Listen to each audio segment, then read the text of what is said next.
DM. Ah, of course. As usual. What are you doing? All good? Who is Shifai? Who? Yes, who is Shifai Kos?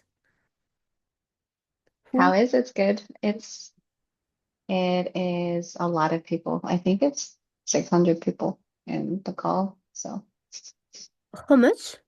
600. What? All right, all right. And which topic are you um taking part in it actually with Shifai? Which which Which one? which topic are you focused right now on Shifai? Oh, right now layer twos. Oh, oh, the mess, the Ethereum mess. Yes. I'm learning about it and I'm like, oh, there's a lot of issues here. Is it like the Ethereum glow up? It Yes. I remember the sentence. Which cohort were you in? Ah, I was not here. Like I just saw one slide. It was Ethereum Uh, go up. yeah. That's all. Yeah, yeah, yeah. All right. I put the right link. I'm not sure. Yeah, I joined with the link that you shared, so I think it's correct. Uh, It should yeah. be the right. All right. All right. Hmm. Weird, weird, weird. Euh, on va attendre. On va attendre. Ah, je vais parler en français, tiens. Ça va être. Vous m'avez jamais entendu parler en français? Non. I was I, telling people, can you believe I'm learning Solidity before Spanish? I was saying, you never, um, you never heard me talking in French. Yeah. All right, all right. What are you doing, Victoria? Are you cold? Yes, it's a bit chilly over here. It's cold here. All right, all It's right. Nice, nice, nice. So let's wait 2 minutes again, I think, before starting. Uh, okay. and all good. Let me check classroom, classroom.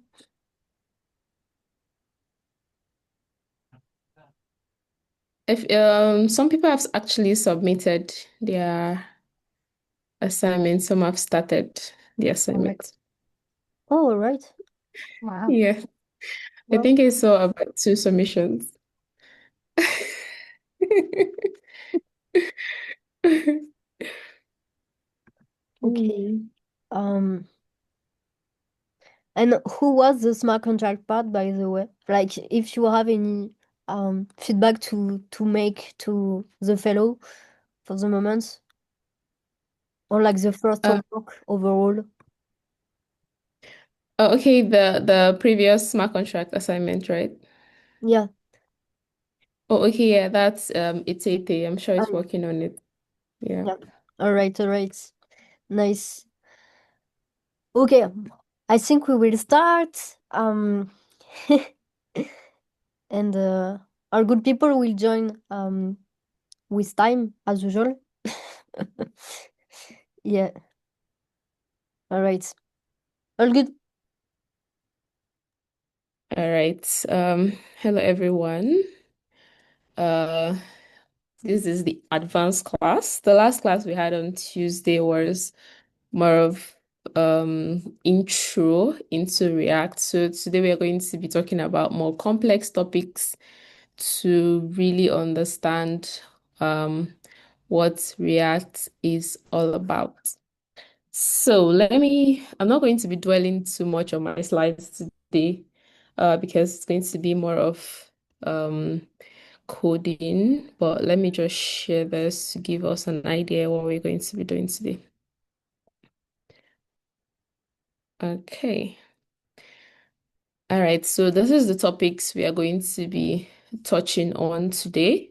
we're going to be looking at use effect hooks, dependency arrays, cleanup functions, which are very important, context API, using use context hook. Then you're going to be looking at controlled components, component composition. We're also going to be looking at data flow patterns and handling UI errors, right? It's a very, very important skill to have in front-end applications because you do not want your user to have an error that you cannot explain, right? So you need to be able to explain every error that the user has on the UI. So all of this would come together as we'll move on. So let me share my code. But just take note of the order in which we are going in today's agenda. All right, going over to the code. Okay.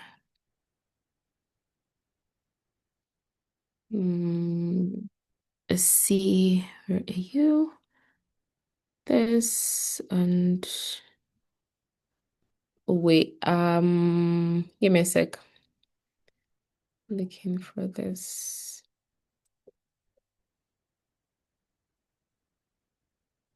Okay, yeah, I see it now. I was looking for the screen I want to share. Stop sharing. Then we share this and this. Yes.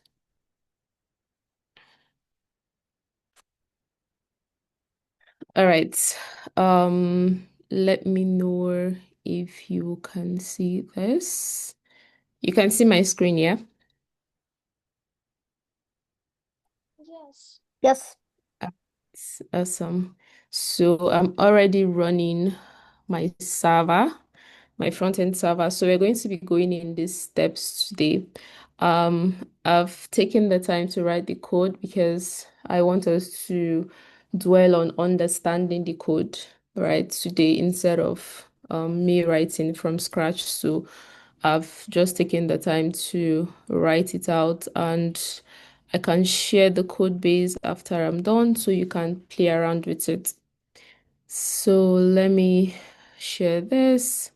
So looking at use effects, we are going to be looking at use effects today. Let me close this so it would not confuse you. So the other class we looked at use states and we also looked at hooks. So by now you understand what hooks are.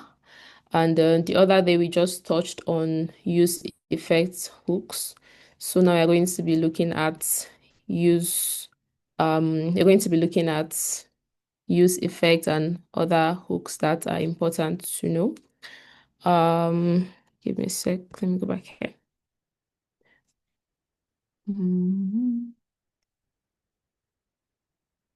Okay. So, what are use effects, right? What do we use it for? Why does it exist? And how does it work in relation to what we are about to talk about today? So, use effect is a React hook that lets you run side effects in function components, right? It lets you kind of like have control in terms of fetching data from APIs and if you want to manually interact with the DOM, it also helps with that. And if you are running a code that subscribes to services like sockets, or you want to use services like intervals, set intervals, and all that, it also helps with that. And use effect also helps with debugging as well. So if you're running, if your React code is not behaving as it should, you can also use effects to debug what's happening. Um, and anything that happens after rendering your code, right?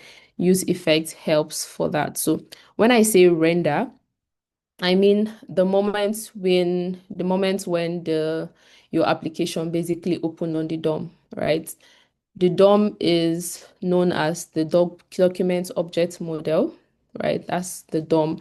And your browser is the DOM, right? Your browser, your Chrome browser, your Brave browser, whatever browser you're using, that interface where your front-end code runs is known as the DOM. So the moment as which your React application renders on the DOM, that's when we'll call, okay, yeah, the application on render. And use effects helps you sort of manage what happens on render of your application.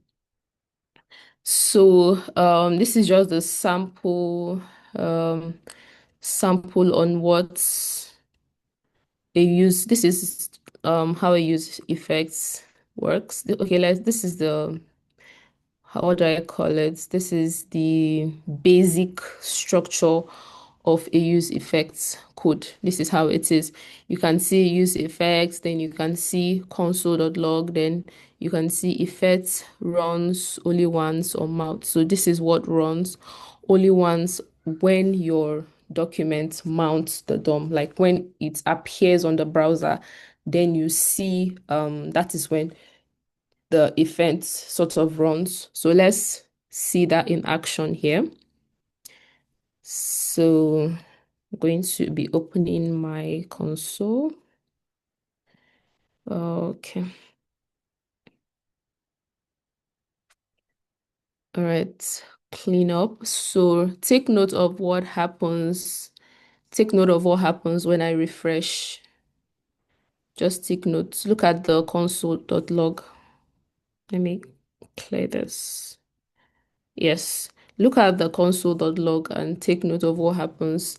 You see the use effect is going to run on the render of the page. So you can see effect runs only once on mount. So this is what happens on mount of your page. That means your use effect runs at that point when your page renders on the DOM. That's what this part is trying to tell us.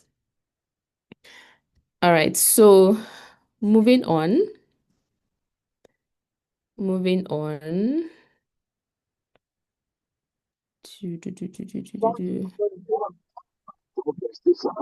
At any point, if sorry, who's that? I will mute. Okay, thank you. All right, so yes, moving on, right? So that console.log runs after every render, right? So that means it's saying, okay, the component has mounted on the DOM, right? That's what it means. React guarantees that the DOM is updated before it runs. So the React will check and be sure that the DOM is updated before that runs. So this code on the screen is going to teach us about dependency arrays, right? So what are dependency arrays? What are they? They are arrays that you can put inside your use effects. So the second argument in a use effect is the dependency arrays, and it controls when the use effect runs. And without it, the effect runs after every render. After every render, it just runs. After every render, it just runs. And this can cause your web application to misbehave, right? Your web application can come to a halt, or your API can start calling itself and your server will just break down, or you can get what we call infinite loops, right? Your application just runs loop, loop, loop, loop, loop, and just, gets to a point it just breaks and everything just stops running. So when to use effects for your dependency arrays, there are two ways you can use it. You can use it when you want your application to only run once, right? When you want something to run only once, and when you want something to happen when a value changes, right? When you want something to happen when a value changes. And this is what is happening currently in our use effect here. So you can see we have this text, set text, we have a use state, which is empty, right? We did something similar on Tuesday. So this is just a basic UI, and you can see this input feed. The value of this input feed is text, which is coming from this use effect and use state, right? On change of this input feed, we are setting the text to what we are entering in this input feed. And take a look at the use effect. The use effect has a dependency array called text, right? So you can see text changes when this text changes when anything changes on the DOM. Like that's when that happens. So it changes when the DOM changes. So immediately text changes on the DOM, you will notice that it also changes as well. So to explain this further, right? Let me do a demo on the DOM so you sort of understand what I'm saying. So take a look at, let me refresh the page again. You can see this effect runs only one amount. Then take a look at when I change the text, change it, the text changes to A. So it triggers the use effect anytime you change something. So you can, if you write something, it's changed. Write something else, it changed. So yeah, a use of this is when, for example, you want a particular thing to run when a user is triggering something, right? When a user triggers a button or triggers something on the page, you want a particular thing to run. So now you are now saying, okay, for example, now on your on your application, you will now say, anytime text changes, do this. So if text, that means if text changes, console.log text changed. This is just it. This is not logic. This is just a text. Then you say text changed to this. So this has a lot of usage. You can use it when you want to let your user know that something has happened, or a good example is also for a form, right? Let's say a form is on the page and you want to sort of um, gauge what your user is entering. Let's say they are entering a username that has already been taken. And when they enter that username, you can now use it in here. You can use it instead of this if statement. Now you can now say, sorry, the username is not available, right? That is means you are saying, okay, this text that the user is entering, if the text is a particular username, tell the user that this text has changed and they should use another one. So this has a lot of uses, and yes, that is dependency array. Do we have any question about this before we go to the next?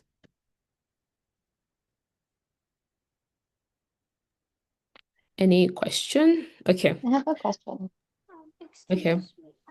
Could you provide an example, like a real world example of how this is applied in websites? Like for example, this typing, does it apply? So when you're doing predictive text input, when you autocomplete something? Yeah, so in your case, in your use, like in a real life scenario, you can, instead of triggering it at every point, you can say this apple, for example, this text, you can now say this text changed to apple. You have this apple. You can now say, okay, for example, this is an example of what I said earlier. So you have a form, right? A user form, and a user comes to your application and enters a username that is not has already been taken, for example, right? So you can sort of tell the user that Apple has been taken. So instead of logging it in the console, you can put it in the UI, right? Because you have this in your, like, you have this text. You can use it to do whatever you want. You can say something like can tell the user that, okay, text has been taken, like you can't use it, right? So this is just an input field that a user enters. So for a real life example, for example, you can use it for a username check. You can check if a username is correct or something like that. And another use case I can think of right now is for a game, right? You're playing a game, and the user is meant to guess what text, what is the correct text or what is not the correct text. So you can use effects in your UI to sort of gauge what is happening and stuff like that. Mm, thank you. Yes. So any other question for use effects dependency array? Okay, so if there's none, we still have a lot to look at. So let's look at cleanup functions, right? Cleanup functions, I'm going to cover this. All right. So we have two functions here. We have show, we have set show, and let me be sure that you can see this. All right. So you can see we have, give me a sec. All right. So this is a cleanup function, and a cleanup function is kind of like the opposite of use effects, right? So you can use effects for cleanup functions, but this is just an example of another way you can use effects, right? Cleanup functions for your use effects. So you have the cleanup function, and you have a timer component.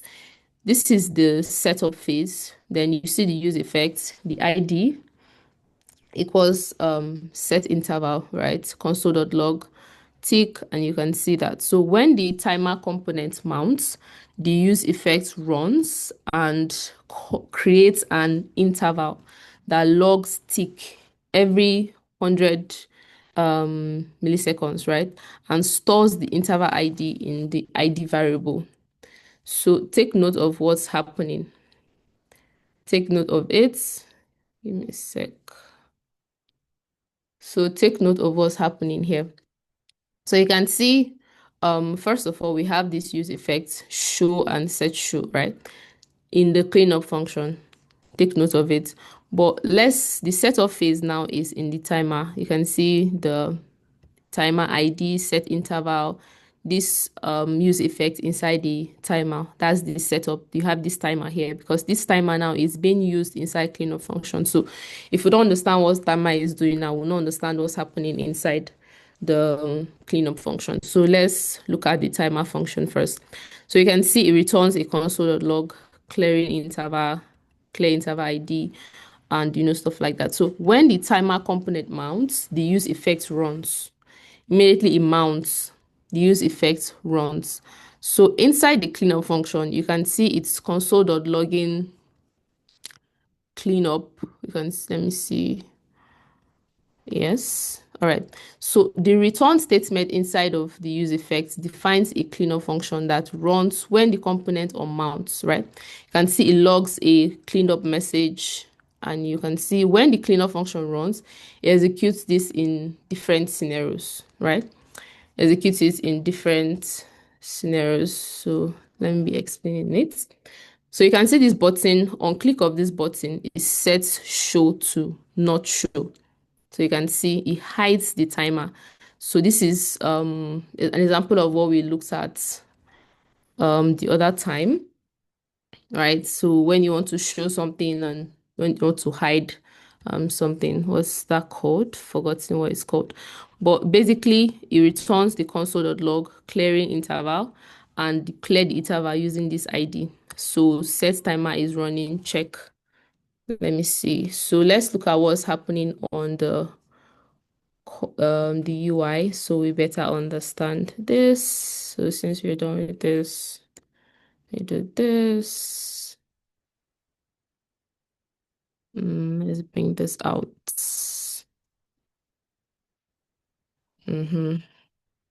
So let me show that in the UI. So you can see when you click on hide timer, it's clearing the interval. So show timer is also clearing it, and you see tick, it's ticking it. Timer is running. So you can see it, right? So you are clearing, immediately you hide it, you are now clearing it. So you show it, clearing the interval and it's also ticking at the same time. So this is an example of when you want to run a cleanup function in your application, but this is actually more complicated than use effects. So you can actually still use effects for this, and it's just an optional, right? It's an optional return from use effects. So that means that React will run before unmounting and before running the effect again. So that what it means. It's optional for use effects. That means your React application will run before unmounting and before running the effects again. So why do you need this cleanup in the first place, right? So you use cleanup for, let's say you are unsubscribing from listeners and clearing your interval. Let's say for example now your user is clicking on which example will I use now? So you are using listeners, right? Let's say you are using sounds for your application. When a user click on the button, a sound is running, right? And you use this set interval to set the interval of how long you want it to run for.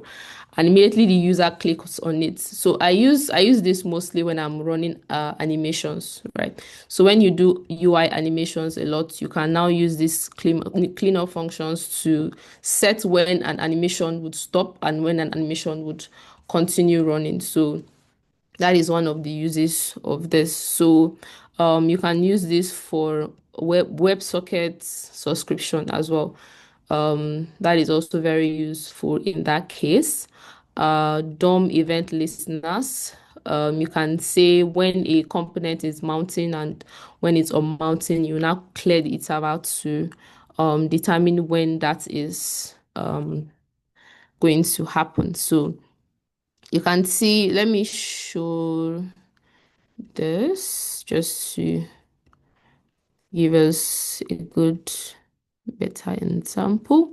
So you can see here, cons ID set interval console.log tick for 1,000 seconds, right? So you now return clear interval and stuff like that. So this is a use for you to clear your animations when it's done. So for example, now you go to some websites, an animation runs for, let's say some animations runs for 5 seconds. If I go to an application and I see that the animation is running for 1 hour, I will not want to go there again. So you can use this when you want an animation to run for here example. Now we are running this for just 1 second, right? 1,000 milliseconds, right? So you can use it in that case if you're doing this. So, do we have any question for this? Any question? Not for the moment. Okay. All right. Mary, Just just quickly. okay. Yeah, just to make sure I understood it correctly. So the use effect and cleanup function, they could be interchangeable, right? So we can use cleanup functions. Sorry, we can use effect as a simpler way Yeah. to. So Okay. yes, yeah. So what I'm trying to say is, you can see here we're also using use effects, right? Yeah. So you can see we're also using use effects here. So in short, what I'm trying to say is we are clearing when this component would mount. So we are unmounting this. See this timer as an animation component, right? For example, we have this animation that is running. This is a timer animation. So this sort of tells us, kind of like gives us the freedom to sort of show and hide when that happens. So here you are running it for 1,000 milliseconds, right? So you are saying, okay, this is when this happens, and we sort of, clear it. So for example, this is not here. For example, we do not set the interval. It's just going to run. I think I should actually do that. So let's see. Let's show the timer and see what happens. But it will take a while. Yes. So you see, no, that's not it. It will take a while actually. So for example, if we do not clear it, it will just continue running, right? It will just continue running. So perhaps we can do something smaller. We can do something smaller. Is it still running? Yeah. Let's see. We can do this. Let's see.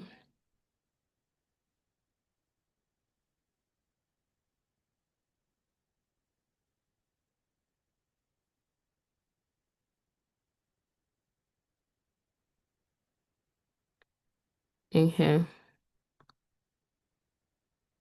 So this is like much faster. I can see. Let's go back. So now we are now saying return console.log clearing the interval. So that's when this one has finished running. But I don't know why it's taking. Okay.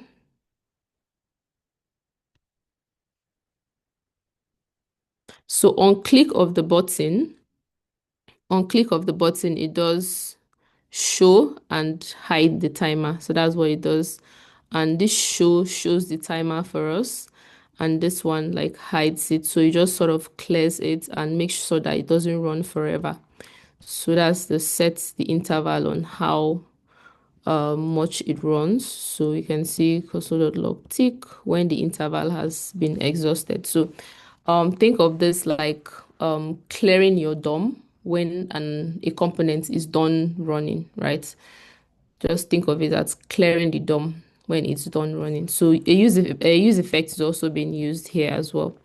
So we just sort of, instead of using a dependency array here, we're just using this set interval to set the interval on how many times it's going to tick.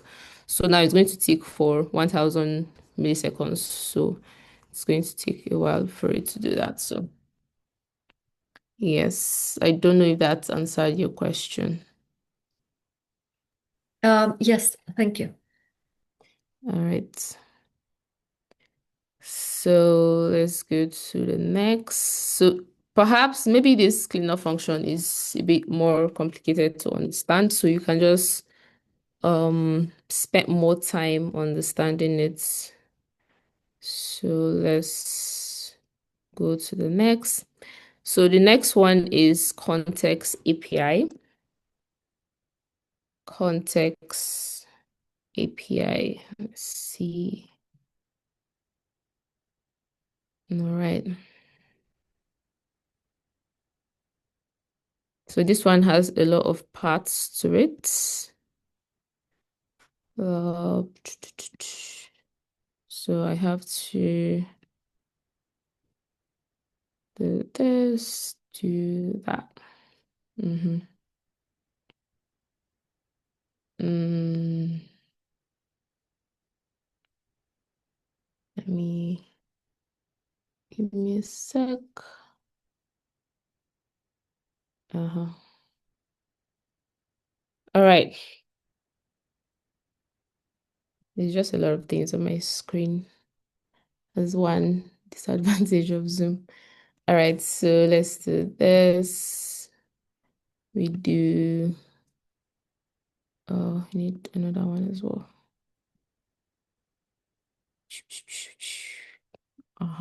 Awesome. All right, reduce this so you can see everything. Is this too tiny or should I increase it? Just want us to be able to view all at once. All right. So explaining this code now, the first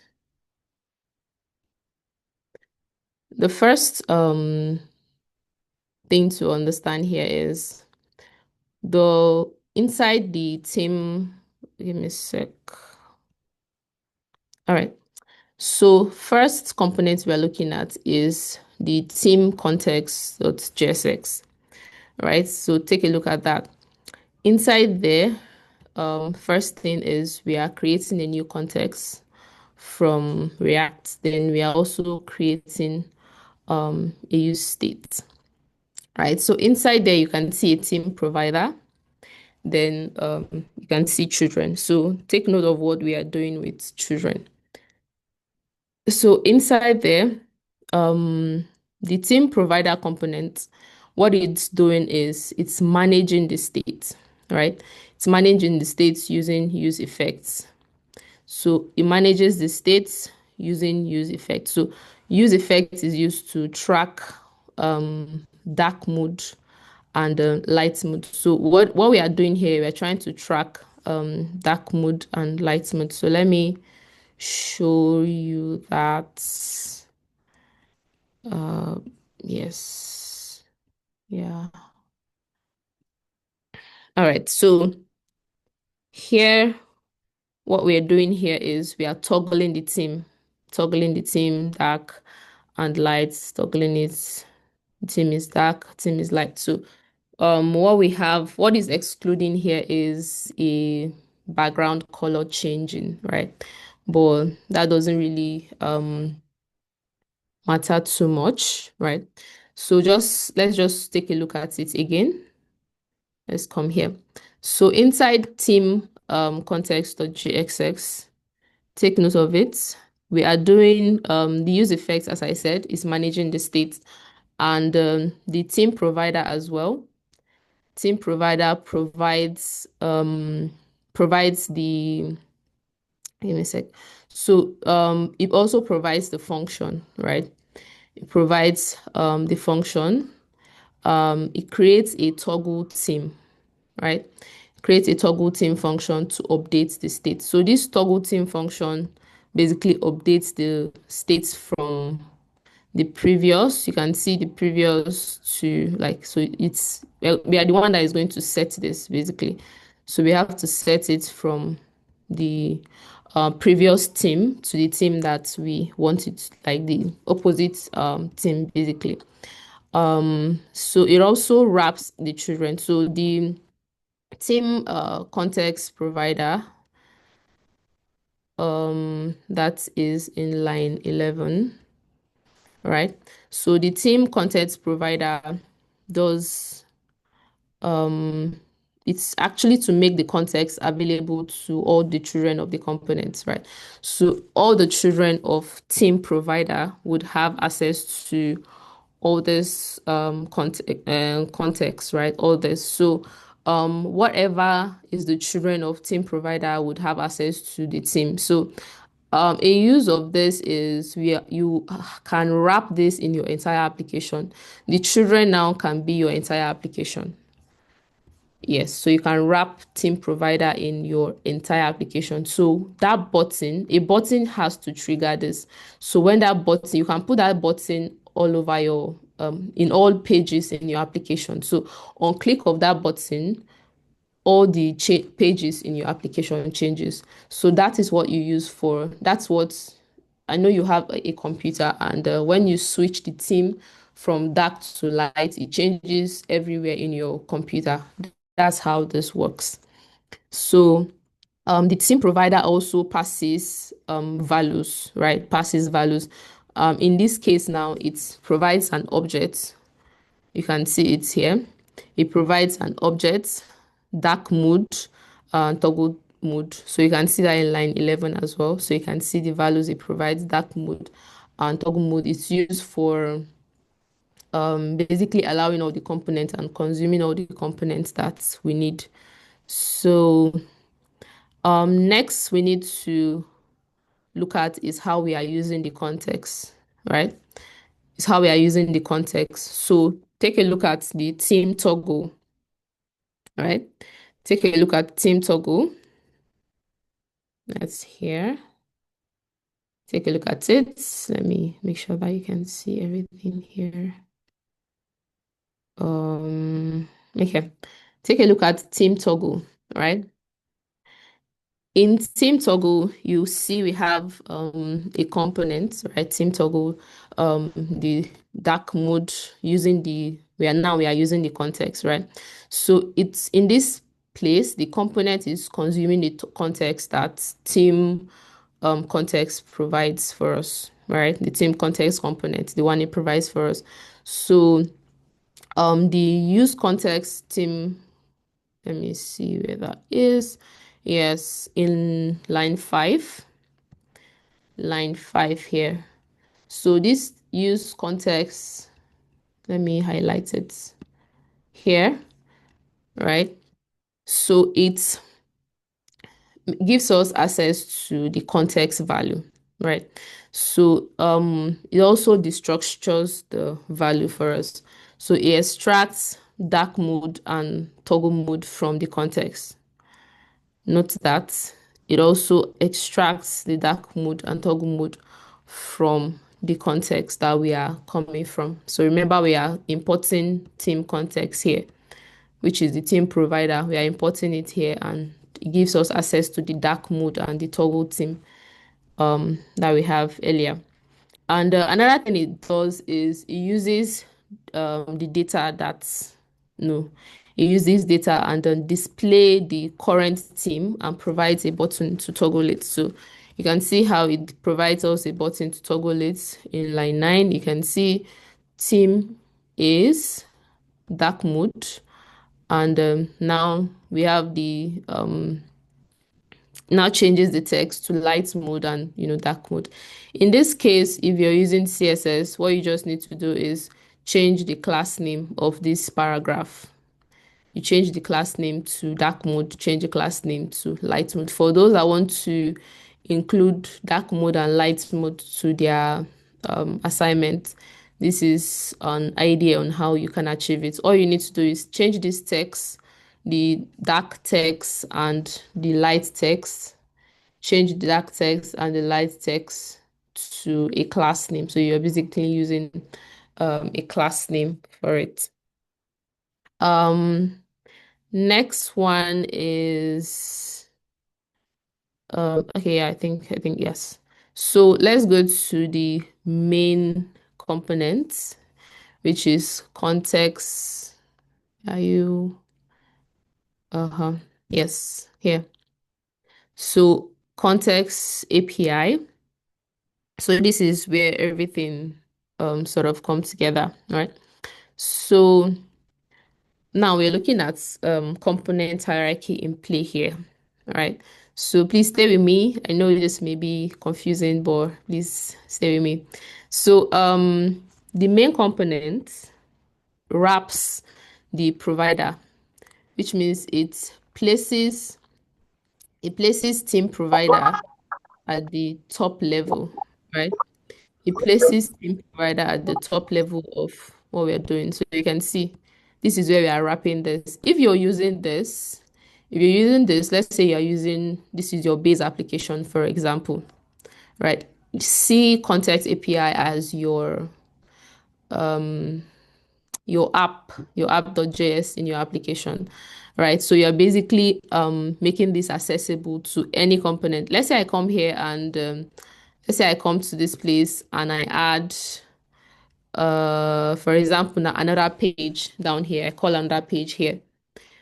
All the dark mode and everything, all these things that the team provider provides is accessible to every component.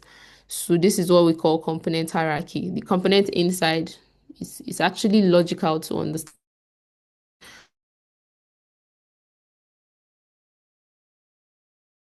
and the component that wraps the component that wraps it, provides. So it places team. Oh, my internet.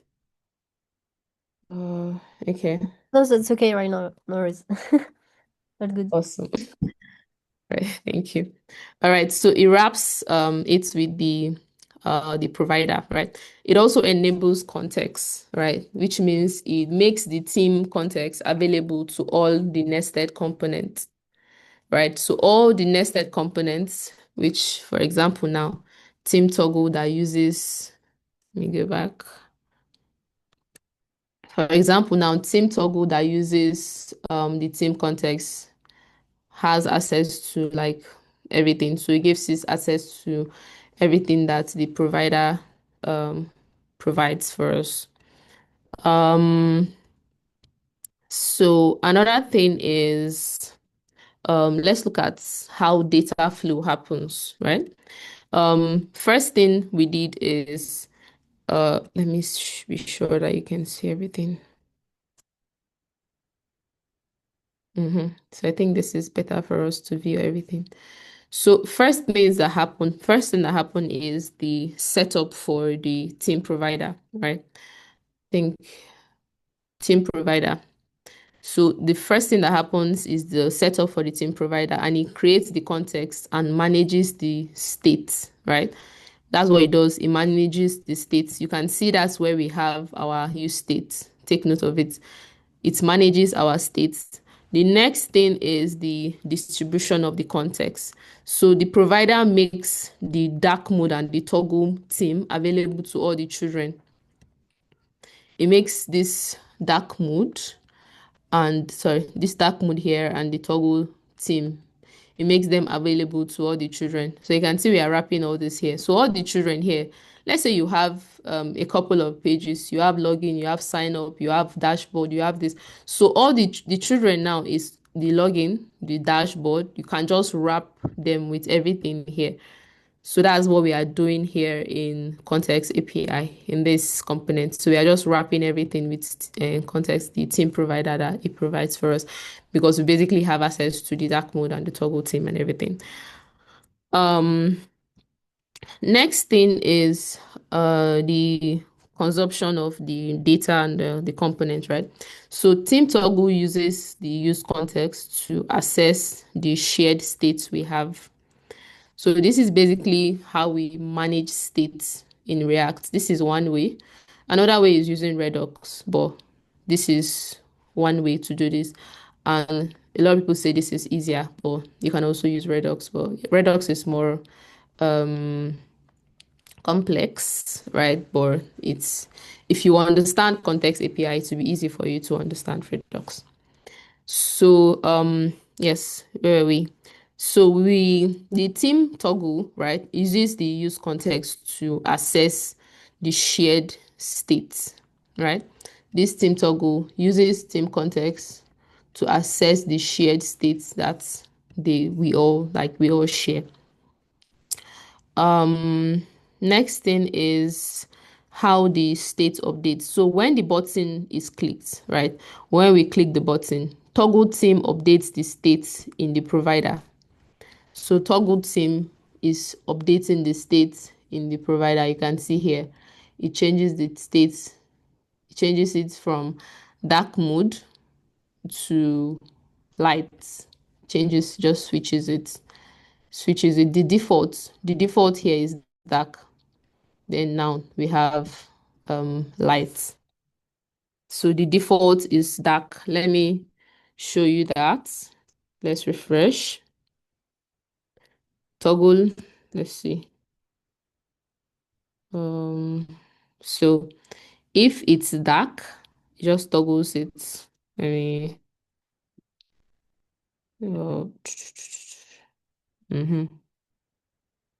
don't think we have anything in the console.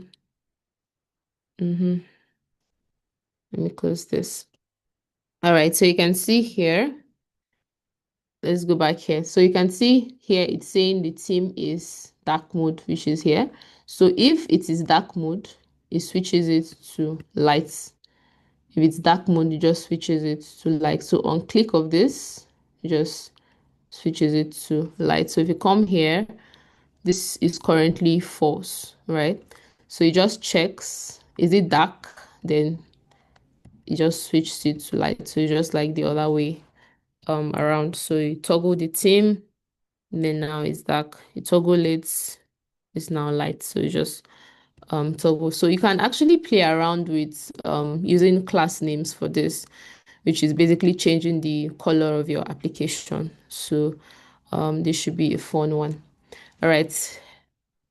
I think we've spent a lot of things on this. So let's go to the next. Spent a lot of time.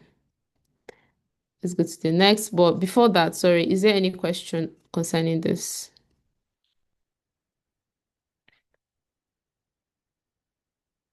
Any question?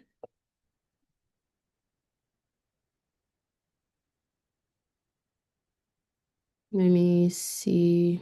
I don't know if anything's happening in the chat.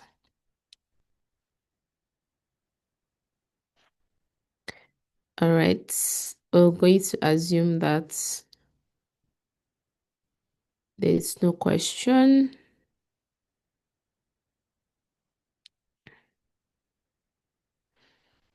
So a component is a function. Yeah, a component is a function. So I'm reading the chat on the chat box. Yeah. Yes.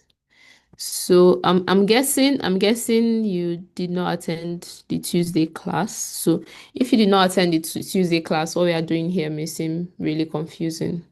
But you can still follow along. Then you go revise on the Tuesday class. You can use the slide or the recording.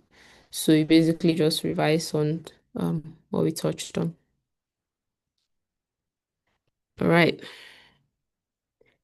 Next, let's change to controlled components. Let me close this. All right. So now we're looking at controlled components from here.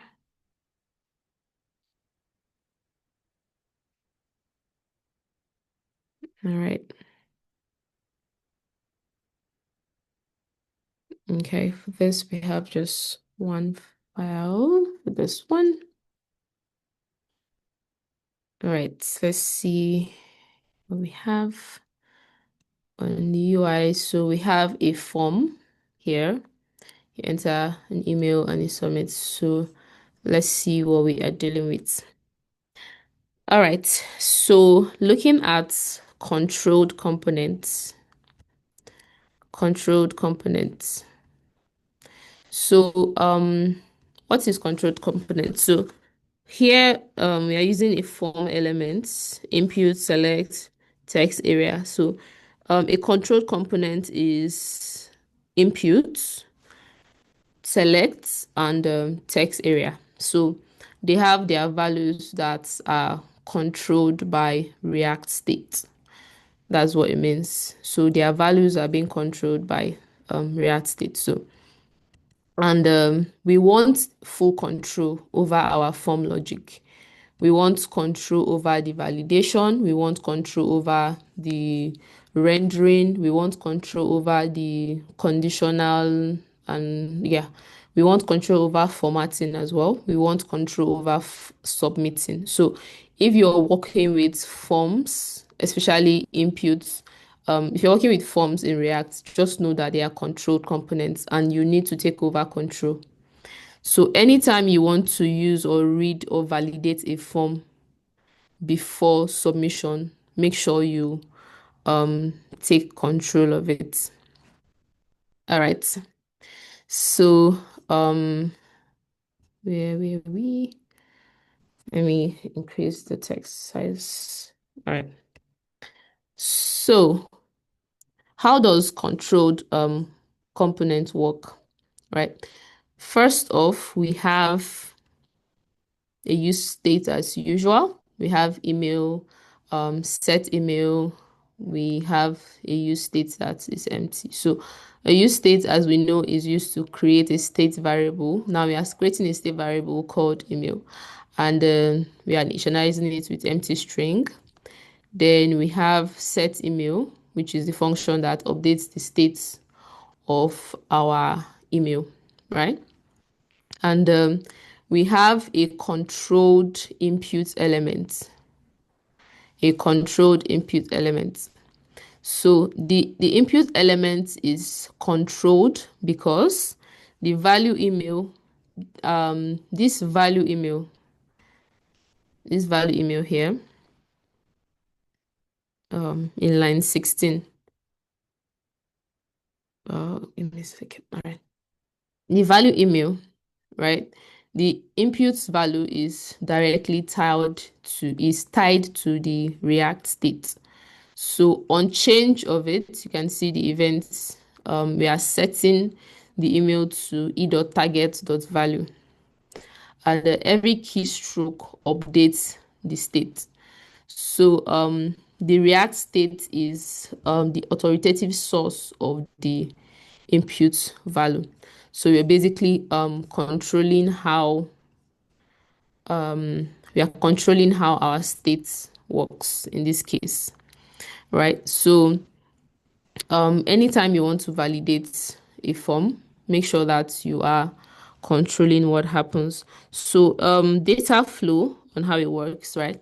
So a user will type what they want, and the state will update, and the inputs would basically render.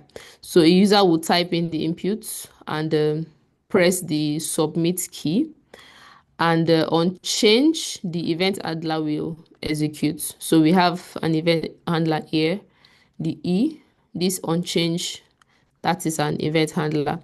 And the state update, which is in set email, right?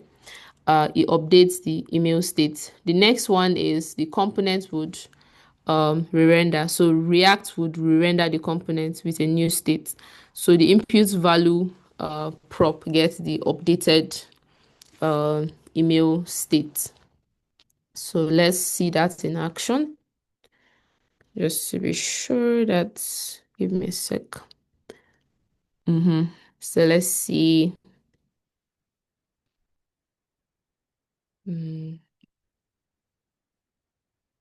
Inspect. Let's not do that. All right. Okay, so we have, okay, let's just do this first before starts. Should be a text. So include an email address. So we are kind of like emphasizing that we want it to be an email address. Then we'd submit. Then you can see submitted app docs. So you can see how it works. So let's understand what's happening here, right? So in terms of data flow, as we've explained, the user will type, the state will update, and the input will render. So in terms of form submission, right? So we have let's see here. So e dot prevent default. This is very very powerful, and what it does is it prevents default form submission, and it assesses the current email state value and shows us the submitted email in an alert. So if you don't have this, let's see what happens if we don't have this. Let's see what happens if we don't have this. So let's see.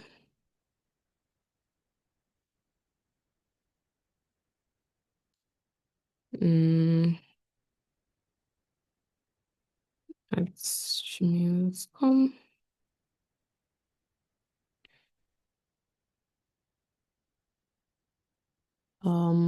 Give me a sec.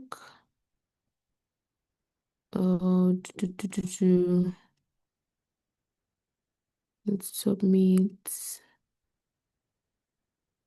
Okay, sorry, I did not refresh. All right.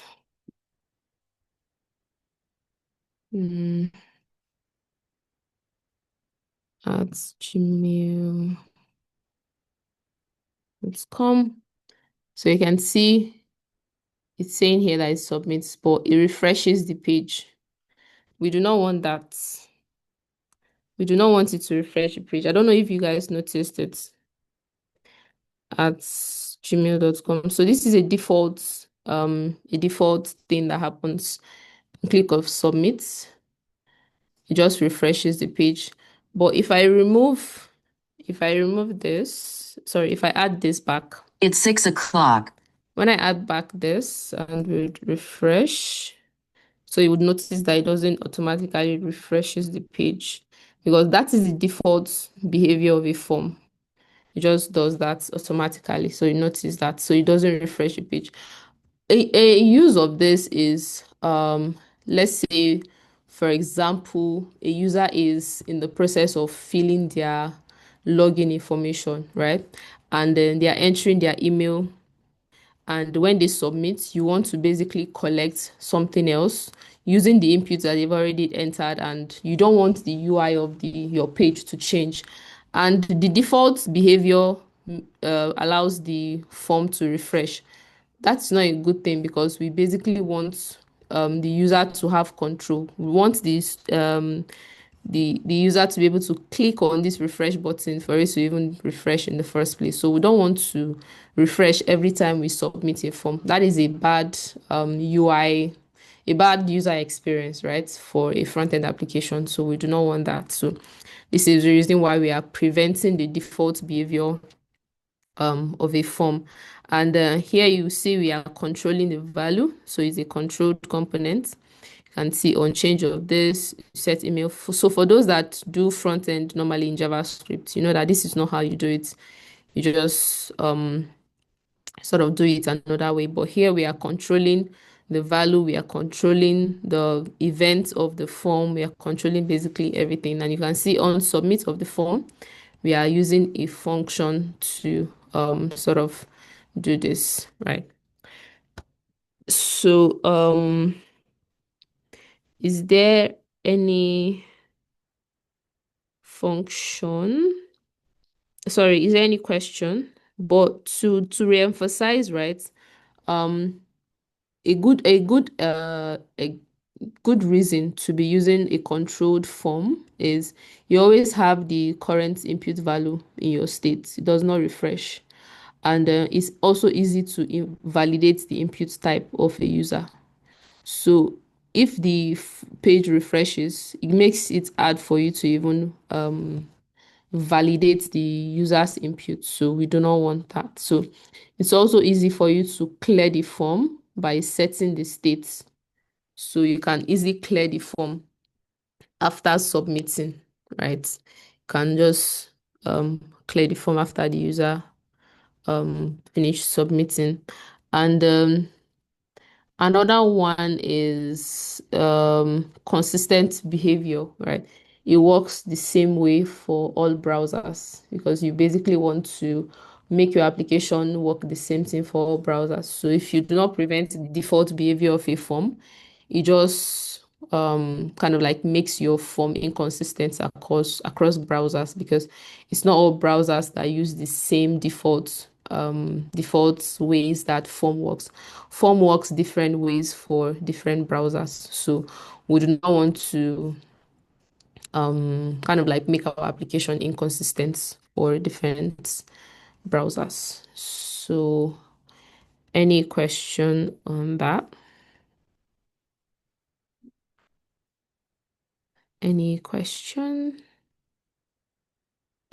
before we go to the next? So we have 3 more to go. 3 more to go. Yay. And we're done with front end. 3 more to go. Any questions?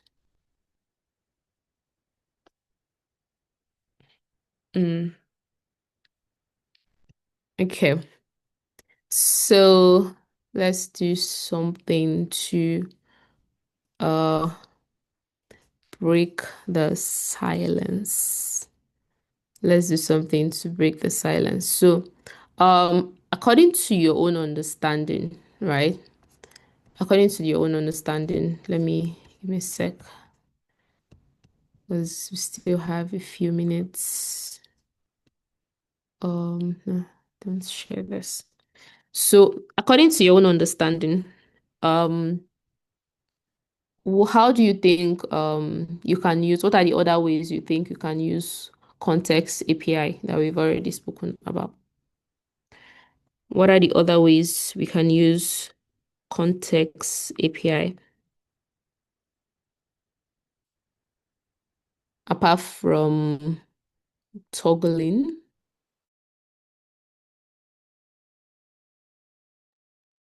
Using context API. If there's anything you want to be accessible all over your application, is there any other way we can use it? Maybe when we are trying to detect if our app is being used on a phone versus on a desktop? Okay. Okay. Come again. Come again. Can we use it? Can we use it for that way if we want to detect if our app is being used on the phone versus on a computer? Yeah, yeah, I like that. I like that actually. I like that. So we sort of use the context across these phone types. But if you want to use that for a phone, you have to use React Native. So you don't use but yeah, okay, yeah, we can actually do that for a mobile phone. Yeah, we can do that. We can do that, but that is not like the direct application for it. But in terms of that, you have to make sure that that has to do with responsiveness actually for using your um, application across different devices. You can do for responsiveness. So you can basically say, okay, I want my application to sort of behave a certain way in this screen type and another way in another screen type. But that's a good use case, an example. Okay, Roku said on the cat app, we can use the context API to save the current cat item while the user navigates different product screens. Yes, so I like this. I like this.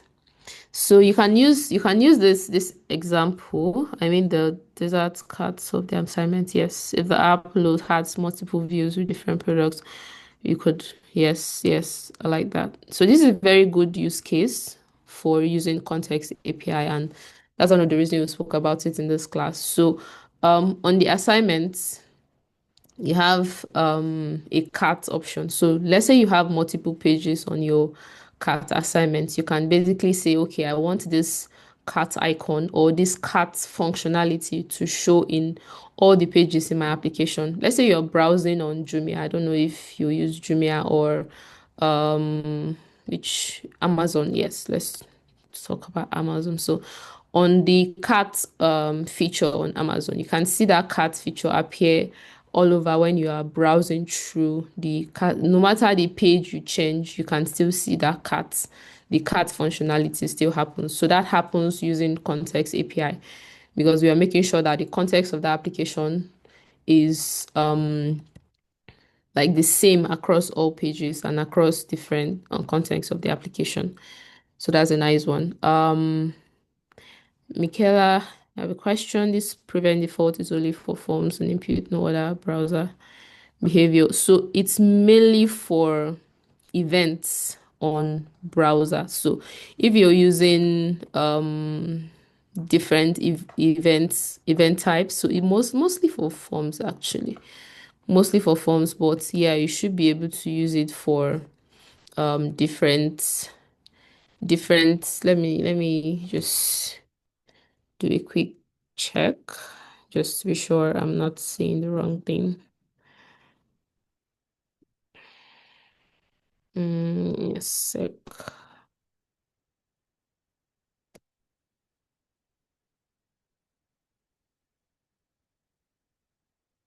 Mm, okay. All right. So you can also use it for different default actions, right? For example, you can use it for a modal, right? You can use it for a modal. So when you're working on a modal and you do not want certain things to happen when you're clicking on the modal, you can actually use it for that. So there's a default how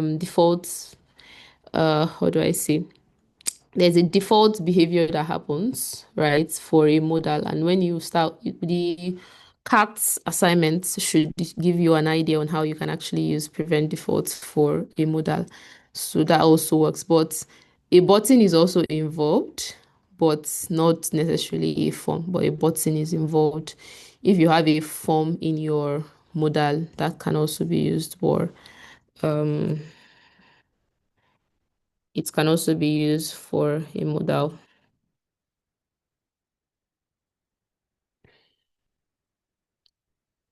Yes, yes, yes. So it's also another use. Any other question? All right, so let's go to the next. Let's go to the next. Um, Next one is component composition. Let's bring that here. Open that here. Need to have different for it. All right, component composition.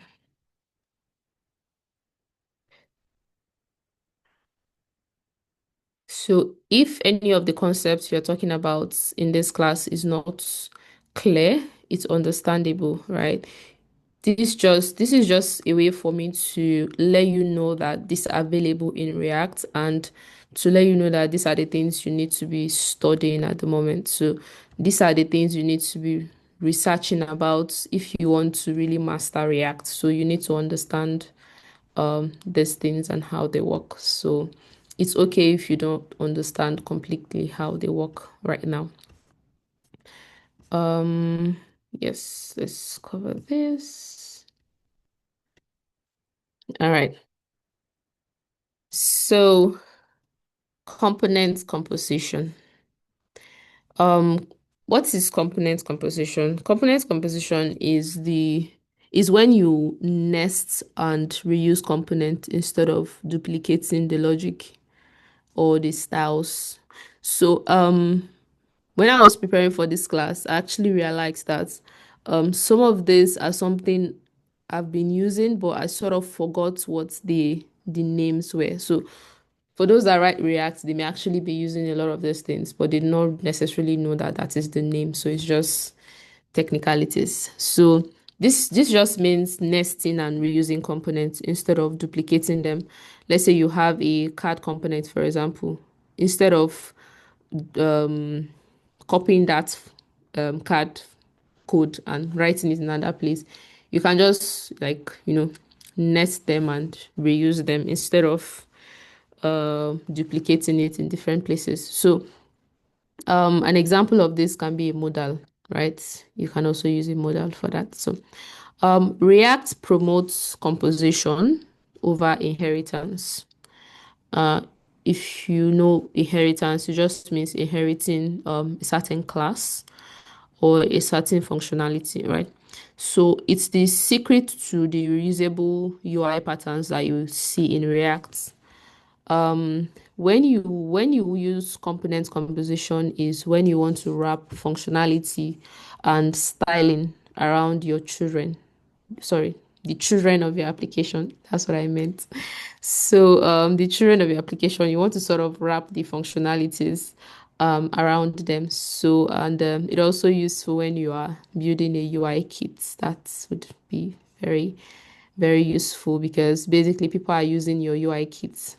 I'm pretty sure a lot of people that do this UI kits like Framer or others, what's the name again? I've forgotten. But yeah, those that build UI kits would make use of composition a lot. So how does it work? Right? How does composition works? So here we have a card component, right? A card component. So let's demonstrate how composition is used using the children prop. You can see the children prop here. Yes, you can see it here. So let's talk about it. So inside the card component, it accepts children, right? So in this is familiar to the context we just spoke about. So it may bring some understanding. So it accepts the children. That means it uses the structuring to get the children prop. And it also provides the structure. It creates the styled the container that we are using, the border with the padding and like everything. You can see here I'm using inline style here. so that I don't have external CSS. So this is what it does, right? So it's sort of this whole style now to be reusable for all the children in the application, all the children that the card component wraps. Um, Another thing is it's a reusable wrapper. It can act as a container that holds any content. So any content you have for it, you can act as that. So if you want to use the card components, you can see we are using the card component inside card composition, right? So in here you can see we are wrapping the card component with this is inside the card component basically. So the card component is used when we wrap the content with our card basically. So we are passing we are using so React automatically passes the paragraph elements as the children to the card that we are using. So how does composition work in this case? So we are using React sees card as let me explain. So the way it sees it here, right? It just sees it as it is right now. Like let me see, come here. So you can see it sees it as a div at this point. So you just let me highlight it.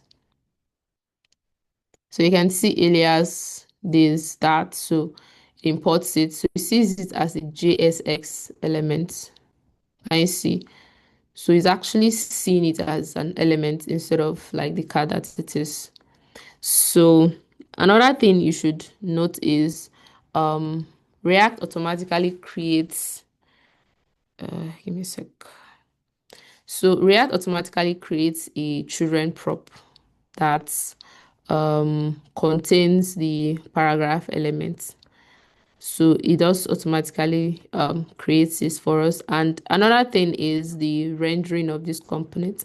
This card component receives children, right? Receives children as the paragraph inside. So in essence, what we are saying here is what happens here is it sees this children, this one here.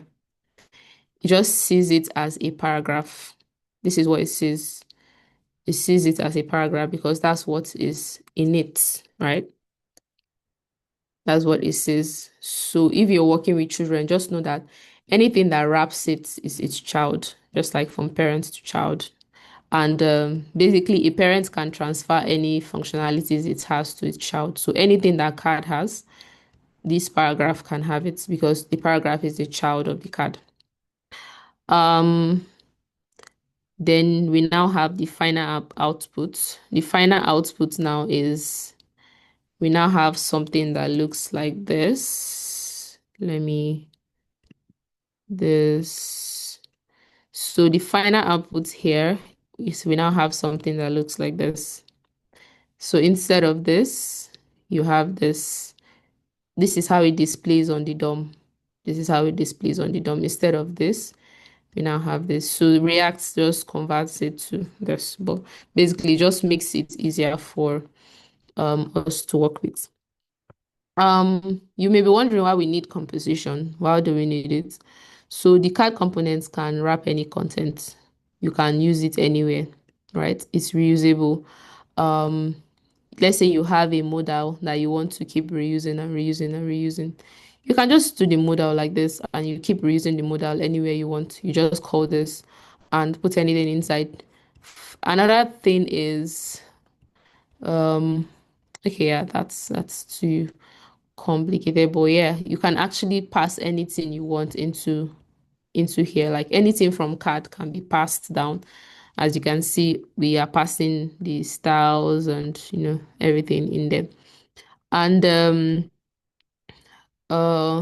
the parent component handles the content and the logic and everything we are doing, right?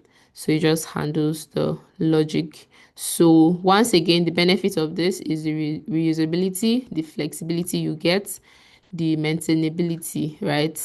composability, which means that the components can be nested and combined in various ways. You also have a simple code, a code that is easy to understand, because someone that does not know what's happening now can just come here and say, oh, what's CAD? Can just, click on it and just realize that we can use CAD in different places. So you can just have this here and here. See how clean it is where is it? Compared to having this, it just looks cleaner, and it looks like the programmer knows what they are doing. Compared to having this, right? Compared to having something like this. This is too, what's happening? Don't like these red lines. But yeah, basically just manage the red lines. Compared to having all these divs here, I can just put it in here. The red lines are doing something to me that I don't like. Let's put it in here. Yes, this is better. Maths. So compared to having all these divs here, if I want to change this, the weight of it, I will just say this, and I would do, let's say I want to change the color to red or something. I would have to, okay, no, let's not do that. So an example is, let's say I want to change the pixels for these divs. I want to change it to 4 pixels. I'll have to change each and every one. Just imagine I have like 20 of these cards in my application. I have to go to each of them and start changing them. And let's say I have different cards in different pages. I have to go there and start changing all of them. But with this card, I can just come here and update it to the pixels, the width or the pixels I want. And it updates across all the cards in my application. Can you understand how easy this is to use? Like, it's so easy and straightforward and just makes things better for everybody. So I hope this was easy to understand. Do we have any question?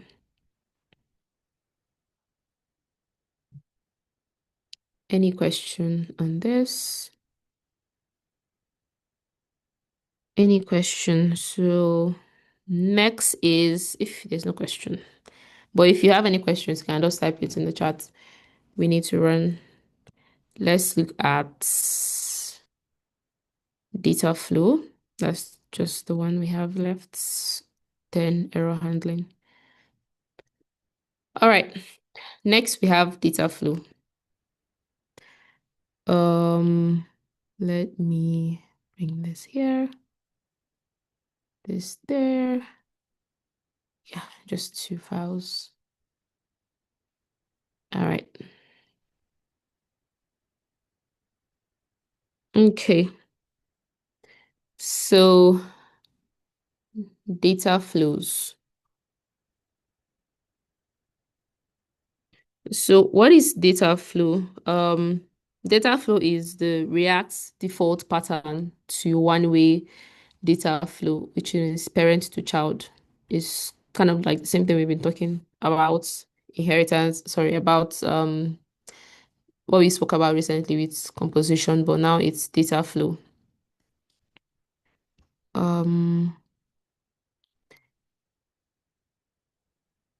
Oh yes, please. Attendance is live. Thank you, Celine. The attendance is live. Please mark your attendance.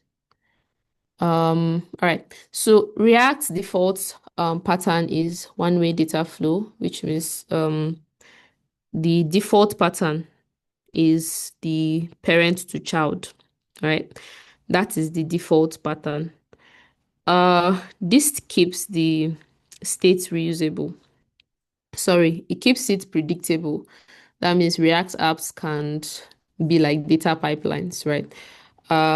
When you want to use the data flow patterns is, let's say when you are using context or state management, like Redux or like context API. Yeah.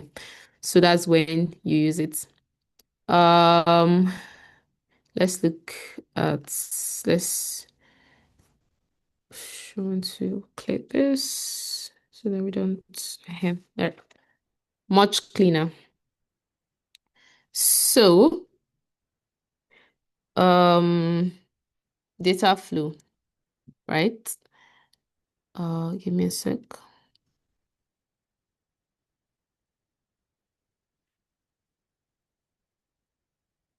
All right.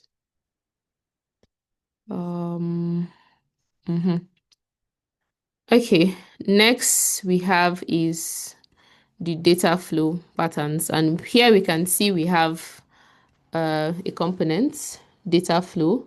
We can see we are setting count here, but let's look at counter display for a bit. Counter display is getting counts, right? Then we are returning the counter, which is count. Then the exporting, this is just simple. It just has a prop, which is count, and we are going to be using counter display inside the data flow. So it is simple, right?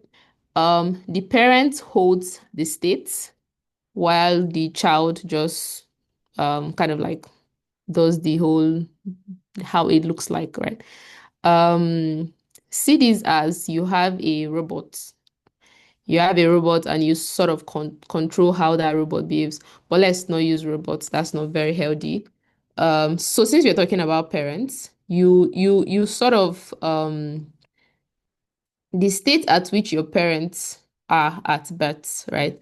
Let's say your parents live in Georgia, for example, right? That is where you're going to be living when you when they sort of give birth to you, right? So at any point in time when you were little, right, when you are their children, you sort of stay at the same environment or at the state where they are at that point. And when you grow up and you sort of become your own person and you become a parent of your own, then you have children of your own, then your children would sort of be in that state where you are at that point. I don't know if this is a good example, but yeah, this is what I have. So we have data flow patterns here. You can see counter display count. So the parent controls the state. The parent controls the state while the child displays the state. So the parent controls the behavior that the child displays while the child just displays it. I think that's a good one. That's a good one. All right, so you can see a button on click sets the count to, increment. So let's look at the UI. You can see incrementing the counter and all that. So this is the child. Let's look at it again. This is the child displaying it. The child is this. The parent that's controlling the state is the button, right? The button is setting the count to this. So this is a good way to think about it. So when you're working with React and you want to work on, you want to use children and use all these things, put it at the back of your mind that the parent controls the state. This is how it's done in React, and it makes everything looks it makes it easier to work with, makes it easier to understand, makes it predictable. It makes your code easy to understand, right? Makes your code easy to understand. For an experienced programmer, when a child has a state, you just know that that child has another child that it's controlling that state for. So that's another way to do that. But yeah, that's how it works. That is how it works. Yes. Next is, sorry, any question on this?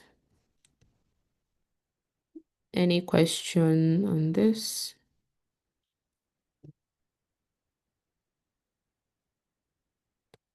If you have a question, put it on the chat. Next is error handling. Let's take a look at error handling. Let's put it here. That's the last for today. That's the last for today. Error handling. I hope we have been looking forward to this because you guys should please put error handling in the assignments. When I see anyone using error handling in the assignment, I'll be very happy. So please try to use it. It's good. All right, so error handling. Um, what is error handling? So it just means a component that catches error during rendering. Let's say the lifecycle method of that component or with the functionality, right? So without error boundaries, we have one small bug that can just break your entire application, right?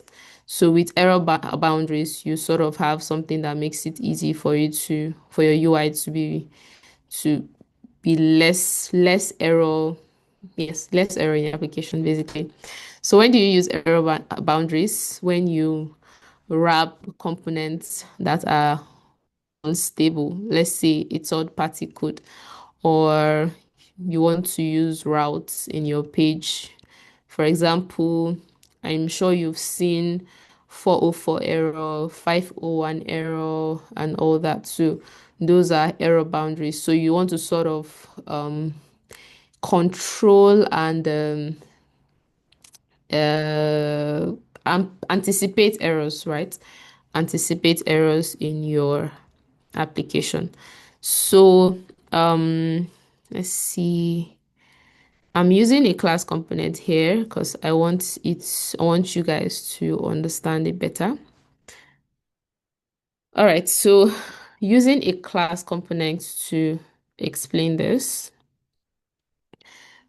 Here you have an error boundary component, which is called error boundary.jsx, right?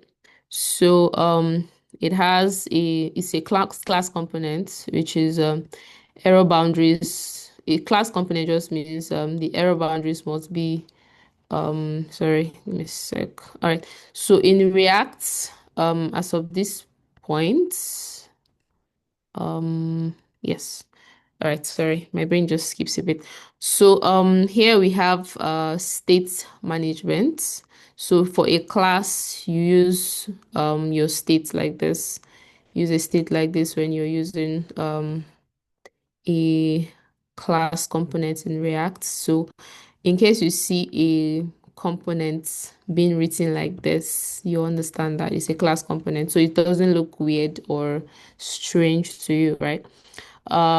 So for the state management, it tracks whether an error has occurred within this has error, where is it? Yes. So it checks if an error has occurred. Right now, the has error is false, right? So it just checks if an error has occurred. So um the your error life cycle method, let me look for it. So you get derived state here from state error. This is called when an error occurs. So mostly in React we use sort of libraries for this, right? So, but sometimes you may need to write it yourself. Or in this case, yes, you need to use this. So, but error boundaries at the moment has been handled by class components. So that's how we're using class components here.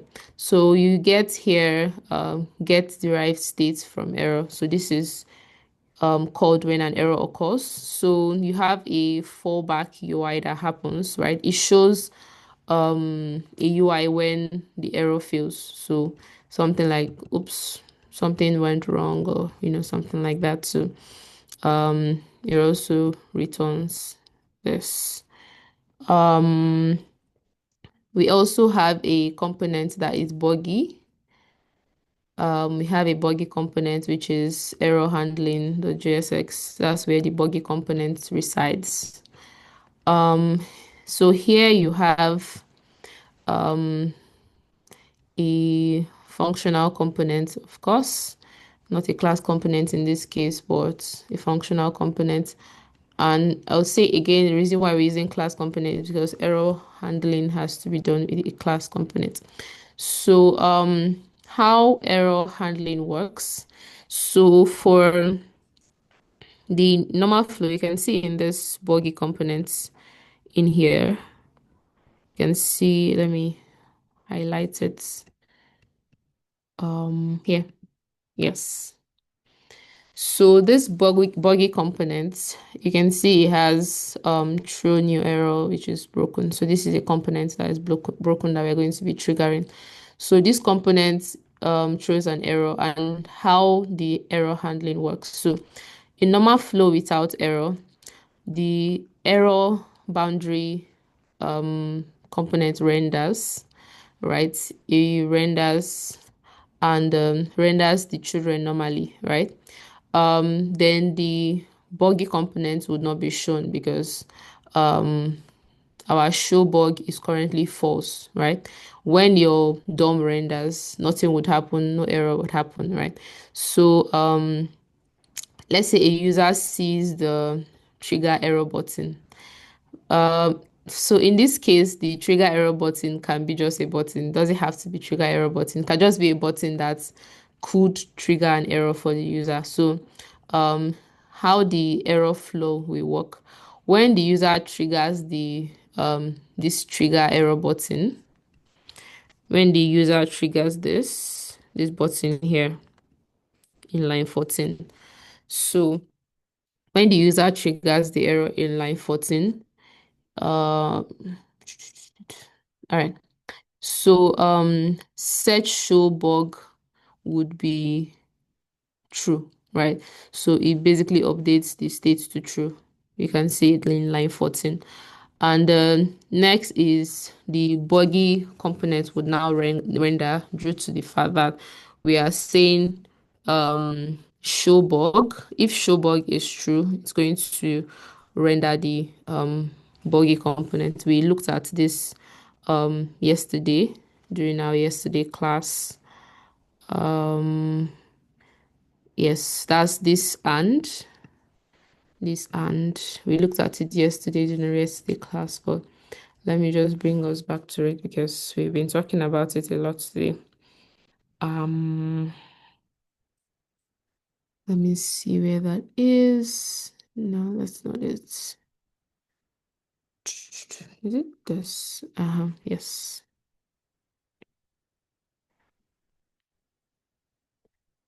All right, so just sort of bring us back. No, this one. Yes, conditional rendering. We can see the ternary operator that we've been using. Then you can also see the short circuiting that we are using currently in the error component. So just sort of bring you back to it. Okay, so back here, you can see what we are using here. We are using the short circuiting method. So if show bug is true, this is a Boolean. So if it's true, it's going to display this buggy component. So this is another way to use your short circuiting operator, right? Okay.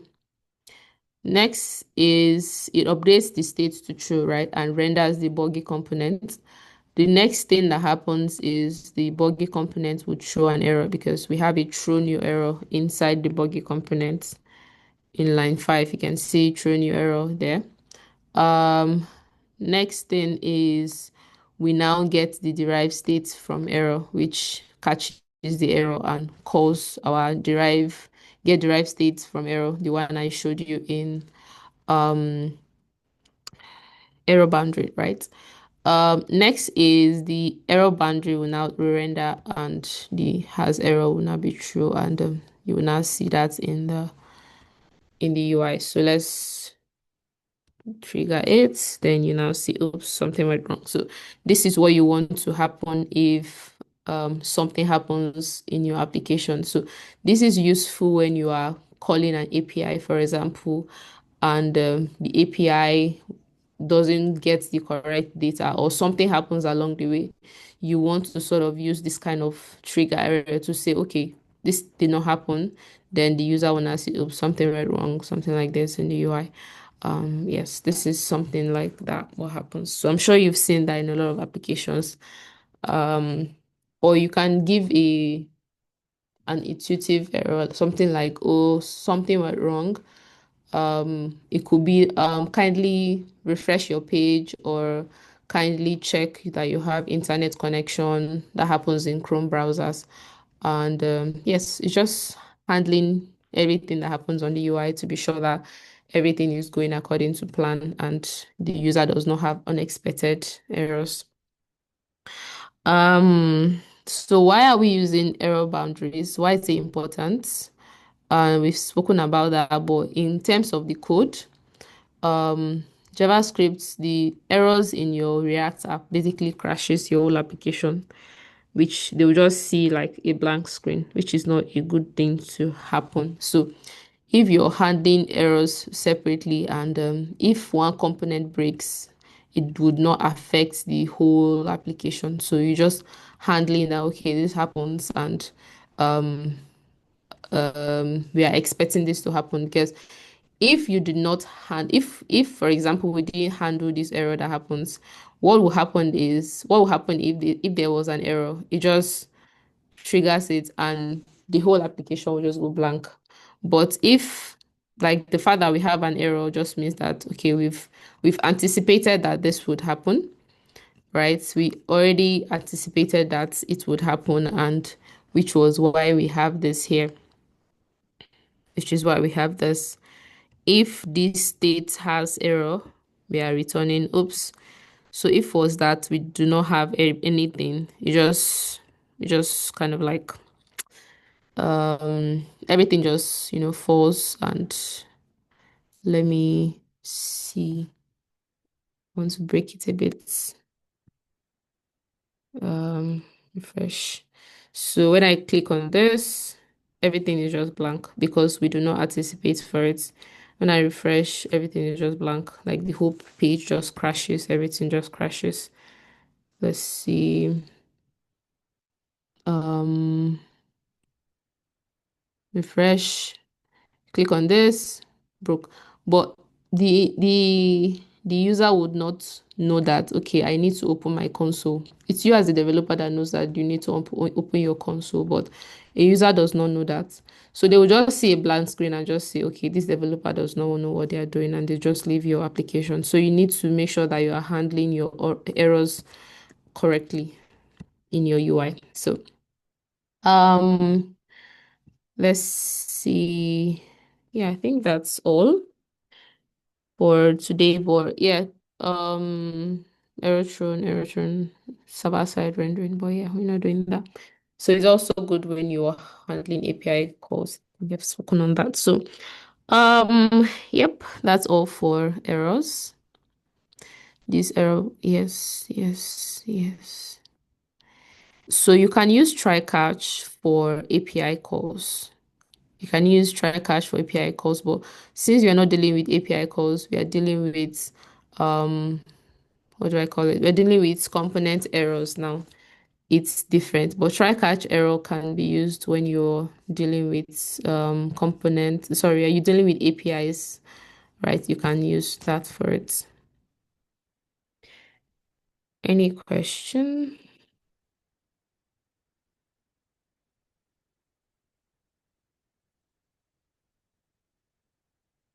Any question?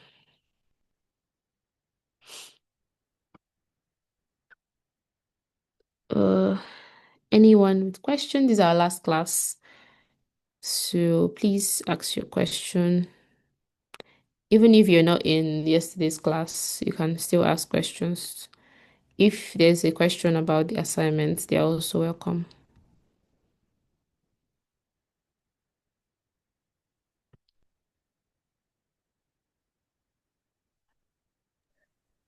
I don't remember. The next classes will be with Wadiba. Yes. All right, all right, all right. Got it.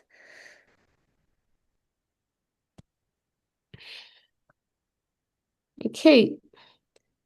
That is all. Are you going to share the code base? Yes, I would do that. So you just play around with it.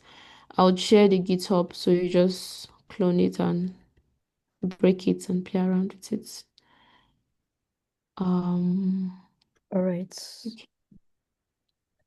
So you still have a few minutes to mark your attendance. So if you've not done that, please do that. I saw like a few people put a tick, but we are not here. So I contact them and say, "Oh, where are you?" That's crazy. That's crazy. It's just two people. That's okay. Police in action. No, just like because I'm someone super fair, and so that's why I wanted to make sure everything is okay. All right. So, just a few minutes. Let me explain while we are actually using error boundary for class. So a short answer is because for error boundaries, we need to catch the rendering errors for the child components that we are rendering. So we still need a class component for it. So you can handle it with a functional component in different ways, but you just need a class component to make it easier, right? To make it easier and stuff for that. But for React, the reason why we're actually using functional components for React is you can use catch errors, right? You can log the errors. You can display a fallback UI the same way we did for this one. But it's also possible, right? It's also possible, but it's just easier for you to use functional components. Sorry, class components for it. And someone mentioned we can also use the try catch. Yes, sure, you can use it. You can use the try catch if you understand that better. So you can just research ways on how you can do that. So yes, there are ways around it, but that's just a preferable method because it's more straightforward. All right, all right. So yes, for everything related to recording, it's on Google Classroom and it's on YouTube. It's on your email, so that's okay. Um, all right. So thanks a lot, Victoria, for everything since the beginning. So it was the last class of Victoria. So you can follow her or also on Twitter. Um, ow, let me send to you the link. Um, link, up, stuk, Victoria Nix. Ah, we can hear you.